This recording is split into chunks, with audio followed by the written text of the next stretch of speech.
Fala aí, galera, belezinha? Olha só, questãozinha da PUC-Rio maneira aqui de 2013, dizendo pra gente o seguinte: entre os séculos 16 e 19, o embarque forçado de africanos para a América, onde seriam utilizados como escravos nas plantações e minas das colônias, constituiu uma das mais vis formas de transferência da população em grande escala para o Novo Mundo.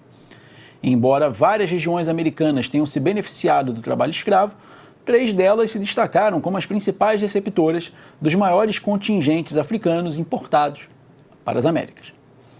A partir do dito acima, assinale a afirmação incorreta, beleza? Então, vamos procurar a afirmativa incorreta aqui nessa questãozinha da PUC. Então, vamos analisar. Primeira, os maiores plantéis escravistas nas Américas durante o período colonial estiveram associados à América Portuguesa, o Brasil, está correto, ao Caribe Espanhol, ok, também está certo, e as colônias inglesas do Sul, na Virgínia. Não tem nada de errado aqui, galera. A América Portuguesa, Caribe Espanhol e Sul, né, das 13 colônias inglesas na América, foram de fato 3 das grandes áreas receptoras de escravos africanos para o trabalho em lavouras aqui no continente. Então, essa alternativa está correta. Tá? Você pode até se perguntar em relação à América Francesa, tá? Mas aí o que nós temos é uma América que é muito pequenininha. A colonização da França na América, ela se deu em espaços menores, então ela acaba não entrando aqui como uma das 3 maiores receptoras de escravos. Beleza? Legal. B. O tabaco, a cana-de-açúcar, o algodão e o café constituíram monoculturas fortemente presentes nos principais momentos de expansão da lavoura escravista nas Américas. Tá certo. Tá bem correto isso aqui. Tabaco, cana, algodão e café. Tá? Produtos que foram importantíssimos para o nosso continente em termos de comércio externo, tá? E que sustentaram a nossa economia até o século XIX, tá? Até o século XX, já sem a mão de obra escrava. Okay? Então são produtos, sim, que foram plantados ao longo desse processo de colonização e depois já na fase da América independente e que foram plantados com base, na maior parte do tempo, em mão de obra escrava, principalmente africana. C. No século XVIII, o tráfico negreiro foi intensificado para as Américas sob o comando dos principais mercadores ingleses de Londres, Liverpool e Bristol. Bom, existe aqui um ponto que é muito coerente. O fato de o tráfico ter sido intensificado por mercadores ingleses.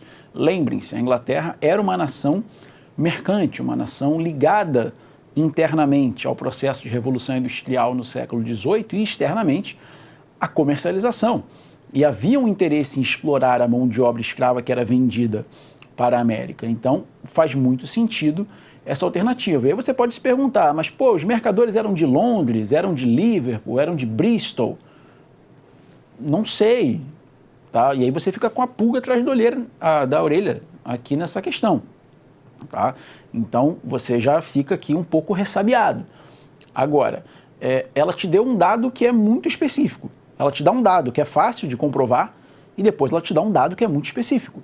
Então, o que você faz?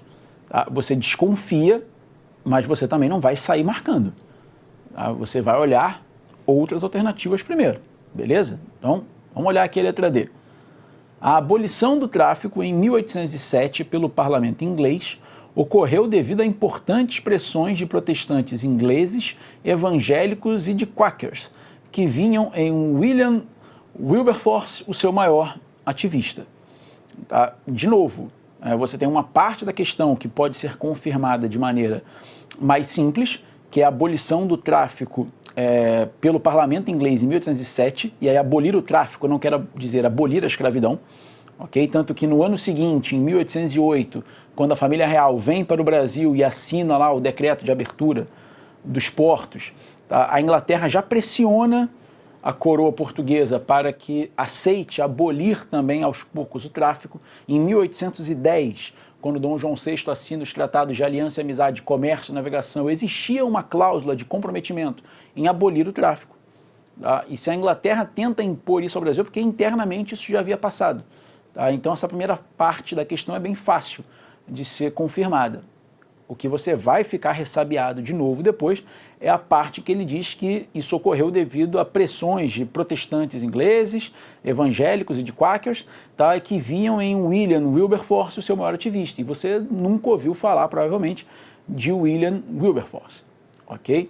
Então, de novo, uma parte confirmada, outra parte um pouco mais difícil, fica na dúvida, normal, vamos ver a próxima alternativa. E aí ele diz o seguinte: a França e a Inglaterra, a partir do Tratado de Paris de 1814, tornaram o comércio de escravos incompatível com os princípios da justiça natural e aboliram a escravidão em suas colônias americanas. É legal? Isso aqui está errado. Ah, por que está errado? Ah, porque a Inglaterra, por exemplo, proibiu o tráfico em 1807. Mas proibir o tráfico, como eu falei, não quer dizer proibir a escravidão. A Inglaterra acabou proibindo a escravidão em todo o Império Britânico apenas no ano de 1833, quando o parlamento inglês aprovou uma lei que foi estendida para todo o Império. No caso da França, a votação e a aprovação da abolição da escravidão nas colônias já tinha acontecido lá atrás, durante a própria Revolução Francesa, na fase da Convenção, quando os jacobinos estiveram no poder em 1794. Mas isso também não aconteceu. Os girondinos depois retornam ao poder e acabam, né, mexendo nessas medidas que os jacobinos haviam feito e proibindo algumas delas. E a França só foi abolir a escravidão nas colônias no ano de 1848. Beleza? Então, essa última alternativa está incorreta. Então, ela vai ser o nosso gabarito.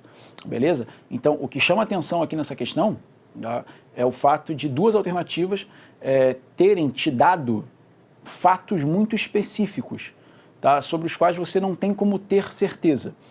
E aí você fica na dúvida, mas sempre desconfia de que o gabarito não vai ser esse, tá, porque você não tem como comprovar aquilo rapidamente, né, no seu pensamento.